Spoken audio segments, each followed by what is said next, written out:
Acompaña esta mañana Walter Spurrier, él es director de la revista financiera Análisis Semanal, a quien le damos la bienvenida. Buenos días, Walter, qué gusto. Y la pregunta, antes de entrar al tema del IVA, porque ya lo hemos analizado en otras ocasiones, me llama la atención en Argentina, y hago la comparación.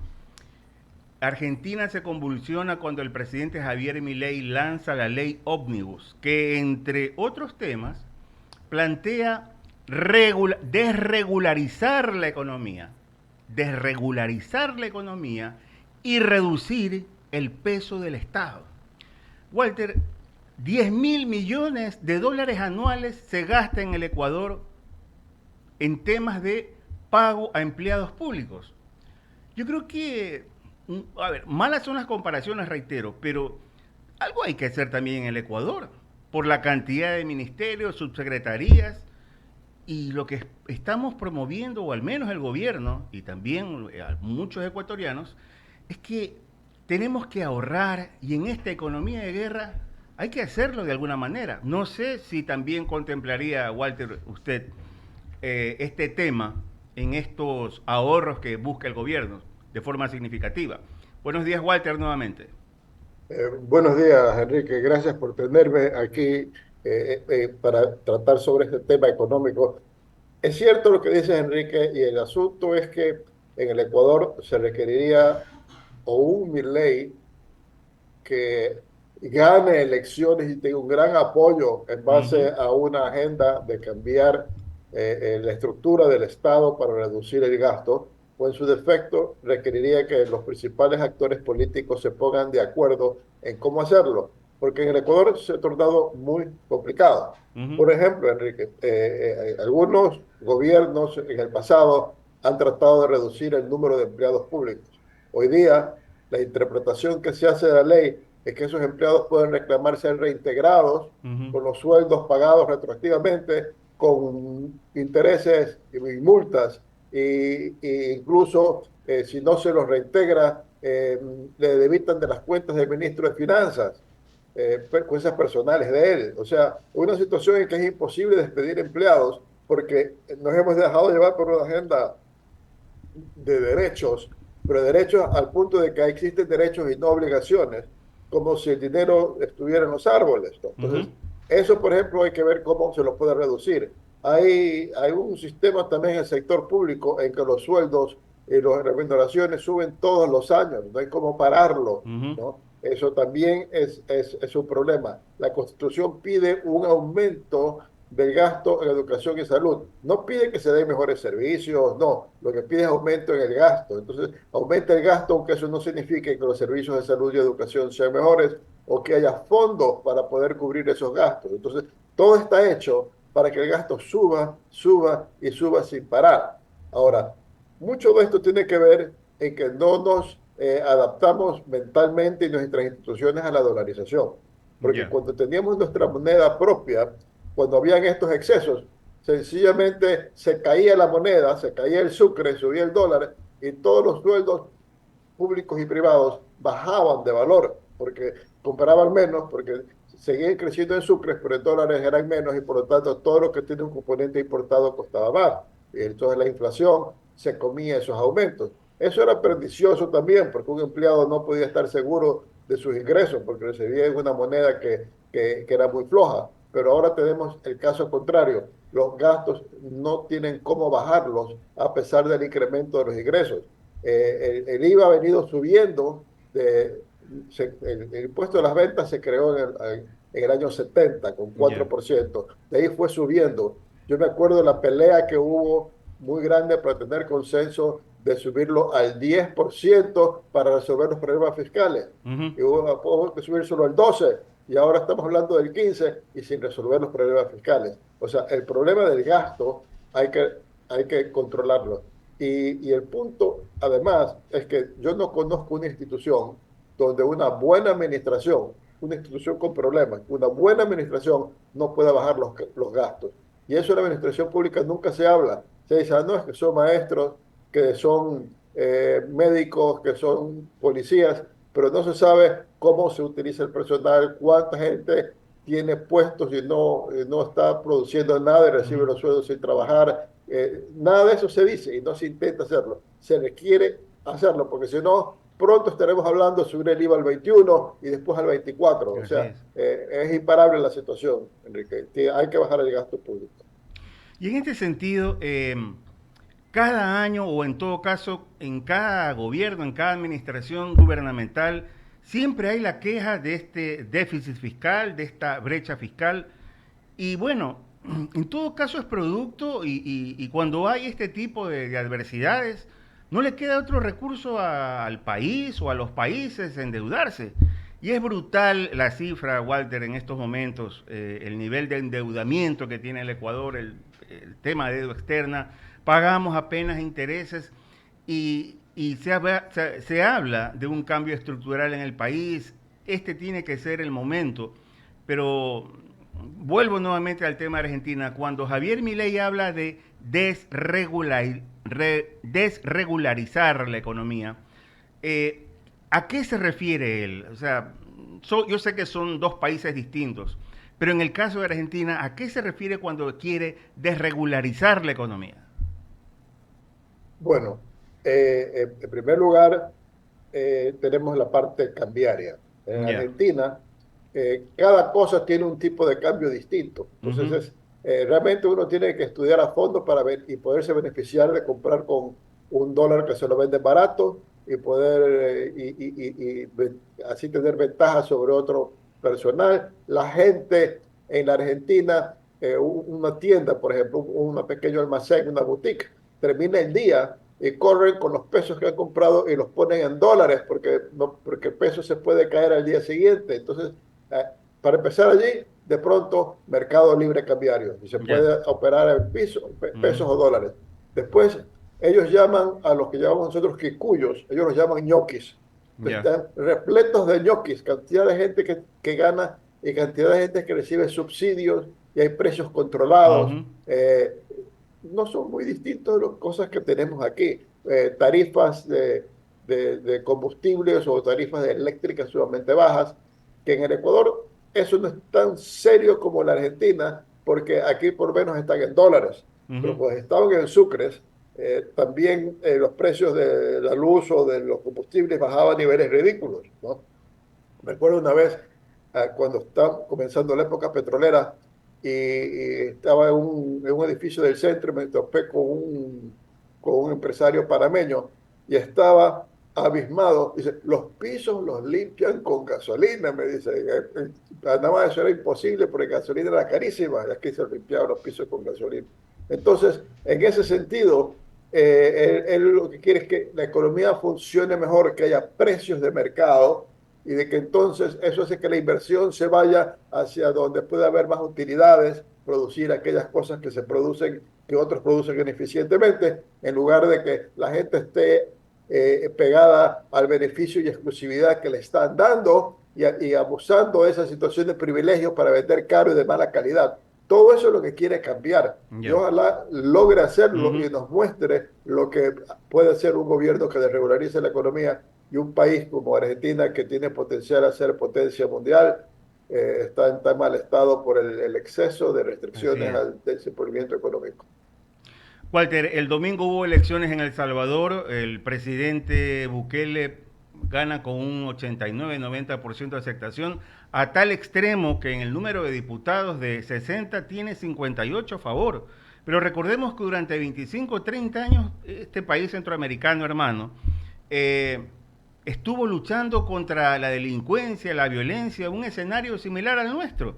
Pero después de este vendaval, que hubo alguien quien lo detenga, no sé, y usted que es una persona de números, ¿cómo se encuentra la economía en El Salvador? Porque el presidente habla de que llegan los capitales extranjeros, de que hay paz. Sí, porque con paz se puede planificar y obviamente prosperar, hacer proyecciones.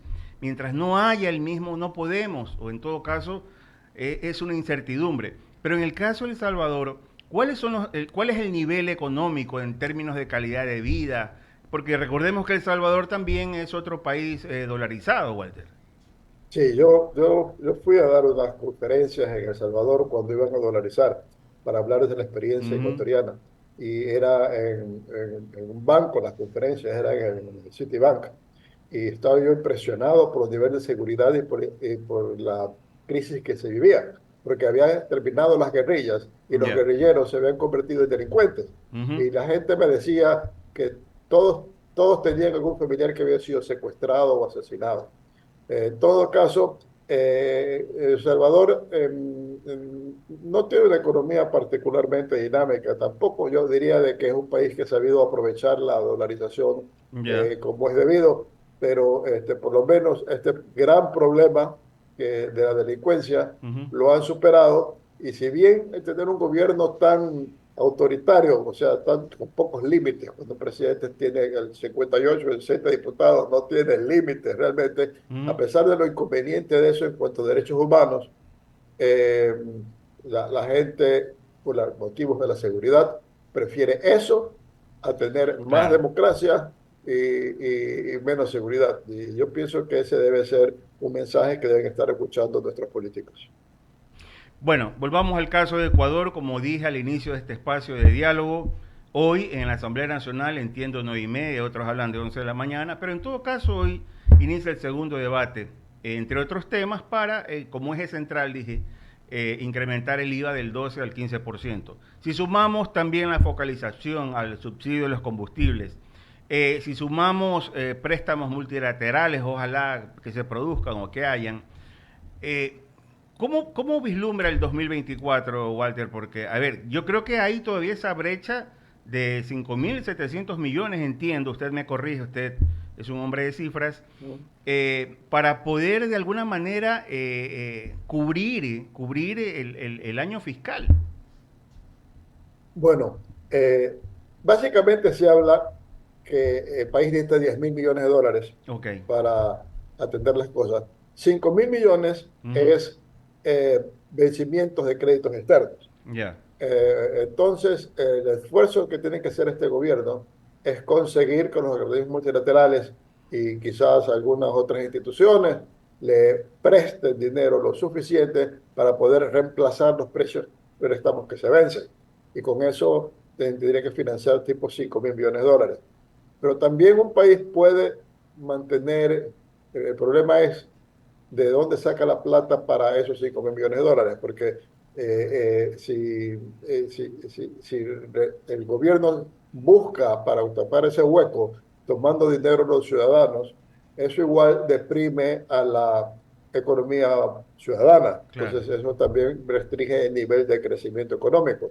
El presidente entonces lo que piensa es mostrar a la comunidad internacional que sí está haciendo cosas para aliviar la situación fiscal y que está haciendo la alza del IVA y que ha puesto en marcha un plan para eliminar el subsidio a la gasolina, que es Ujú. lo que ha propuesto hasta ahora. Después vendrán los subsidios a los otros combustibles probablemente. Y entonces de esa manera ir atendiendo el problema. Pero el punto central es que además está comprometido a invertir en reducir la producción petrolera y eso internacionalmente a nivel de organismos multilaterales o creadores no se entiende. ¿Cómo nos piden plata a nosotros si ellos están renunciando a tener plata de su producción petrolera? Sí. Entonces, allí eso yo llamé que era un suicidio asistido y eso de allí van a tener que superarlo, van a tener que de alguna manera hacer que la Corte Constitucional abandone su agenda extremista, de ecologista extremista y ponga un alto en ese propósito, porque si no, no veo cómo lo van a poder resolver, porque Ujú. cualquier solución fiscal significa absorber dinero de la población para pagar deuda y eso termina haciendo que la economía no crezca. Claro. Entonces, la situación, pienso yo que requiere salir adelante, seguir produciendo el petróleo y también destapar todo lo que está impidiendo que entre la inversión, porque otra cosa que podemos tener, si entra dinero a invertir, es dinero que crea empleo, es dinero que crea movimiento económico, que compra empresas, que compra proveedores, y eso permite que la economía se mueva y a futuro entren ingresos al fisco por las exportaciones mineras, de las utilidades de las empresas. Y eso también lo tenemos represado por razones ambientales. Decimos, Ujú. no puede haber una operación, no pueden haber inversiones si antes no se consulta por razones ambientales y si hay cerca una comunidad, si no se consulta por razones culturales, y eso lo tienen que hacer empleados públicos, y los empleados que van a hacer las encuestas, los ecologistas extremistas los persiguen y los sacan corriendo, entonces no se puede hacer el estudio. Tenemos paralizada la inversión en el país. Sí. Eso es algo que tampoco entienden en el exterior, que tengamos esa gente extremista. O sea, el Ujú. país sí va a tener, yo creo, con muy mal año, pero pienso que se pueden tomar las medidas para que el país salga adelante, pero debemos levantar las trabas que Ujú. impiden que el país salga adelante. Walter, en todo caso coincidimos en el hecho de que tal y cual lo planteó el presidente de la República, Daniel Noboa, en algún momento habló de la moratoria respecto a seguir o detener la explotación en el bloque 43 en el Yasuní ITT. Es lo que cabe, porque más allá del romanticismo ambiental, y respeto mucho esa conciencia ambiental, pero en estos momentos el país requiere de recursos. Y si tenemos ahí el petróleo, como usted bien lo ha señalado, cuando vamos afuera y los multilaterales nos escuchan, pero también nos dicen, ¿y ustedes qué prestan o qué tienen como garantía? El petróleo. Pero en estos momentos, si hay una resolución donde nos están cerrando el grifo, si se quiere, del petróleo, no veo ya otras formas de financiar, Walter, porque estamos analizando las adversidades económicas en el país, pero tenemos un buen rubro de ingresos que de hecho es el petróleo, Walter. Bueno, exactamente, esa es la situación. Y lo de la conciencia ambiental reside en usar las mejores prácticas para frenar cualquier deterioro ambiental. Pero toda actividad del ser humano en base a su tecnología tiene un impacto ambiental. Vivimos en casas, no vivimos en cuevas. Eso ya es Ujú. para empezar. Estamos afectando el medio ambiente porque estamos construyendo algo donde antes había naturaleza. Entonces, eso requiere un muy buen cuidado, pero no es común que los países sacrifiquen su riqueza petrolera o minera en aras de que no se toque el medio ambiente, ¿no? Entonces, o que las sociedades indígenas no entren en contacto con la sociedad moderna. Entonces, allí es el problema fundamental. En el caso del ITT, ese campo tenía que invertirse en ese campo, es el único que todavía no está plenamente explotado de los grandes campos del Ecuador. Tenía que invertirse para aumentar la producción y por lo menos duplicarla, si no más, Claro. superar los 100.000 barriles diarios. Ujú. Eso iba a ser la solución de corto plazo Sí, y la minería es la solución de mediano plazo. Y en sí. estos momentos nos estamos suicidando porque no seguimos con eso adelante. Entonces, en ese sentido, la moratoria, a mí lo que no me gusta de la moratoria, Ya. porque eso es como decirle a un banco, dame un año de gracia para pagarte la deuda. Lo ideal es que se resuelva el problema de manera definitiva, ¿no? Que sencillamente se abandone la posición que Ecuador va a sacrificar su producción petrolera y va a invertir en reducirla. Eso nos torna un país no viable, Enrique, Ujú. no es posible y además tiene que dársele la vuelta a las empresas estatales para que dejen de parar la inversión, ¿no? No hay inversión en buscar más petróleo, no hay inversión en poner nuevas plantas eléctricas, porque por medio están empresas estatales que no tienen los medios para hacerlo, pero paralizan que haya la inversión privada. Entonces, todo eso tiene que resolverse ya, porque si no, vamos a estar en una crisis muy angustiosa y ya hemos visto cómo dicen que no se alcanzan a emitir pasaportes para todo el mundo que los pide. No puede ser que nos convirtamos en un país de migrantes. Increíble. Sí, es verdad, Walter. Cuidado, se produce una nueva oleada y es terrible. No son buenas señales al exterior. Y ojalá, bueno, el presidente sepa tomar decisiones correctas, firmes como hasta ahora lo está haciendo. Porque no hay que ser pitoniza, como dicen, como para en una bola de cristal ver el futuro del Ecuador.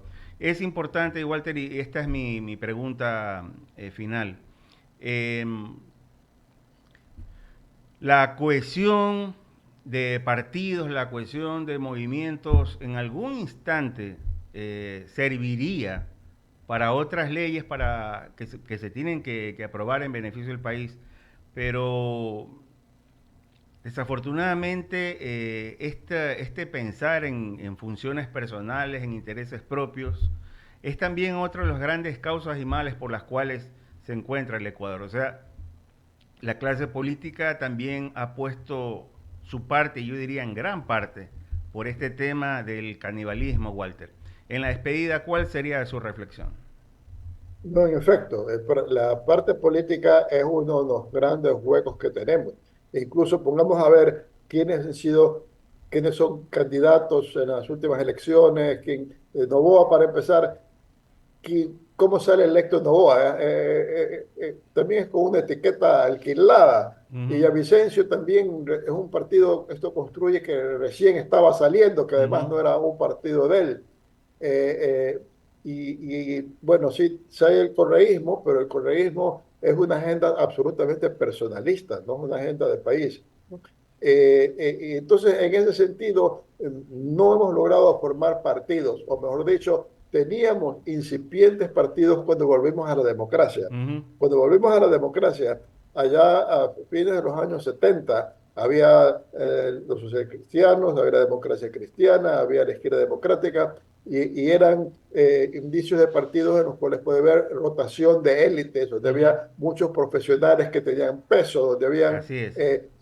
sectores del partido con distintas posiciones y tenían que buscarse una posición intermedia, y eso lo hemos perdido. Ahora son las etiquetas personalistas, y eso impide la toma de decisiones, Uh -huh. porque nosotros deberíamos tener un partido de gobierno y deberíamos tener un partido de la oposición que está aspirando a ser gobierno, que ofrece cosas distintas, pero que no quiere destruir al país, porque no Claro, quieren gobernar un país en destrucción. Entonces claro. se pasan a ser una oposición constructiva. Uh -huh. Eso es una verdadera democracia. Y Sí. eso es lo que hemos perdido, el avance que teníamos, y estamos en foja cero. Ellos no tenemos partidos políticos verdaderos, Enrique, y ese es un gran problema para nuestra democracia y para que el país pueda salir adelante.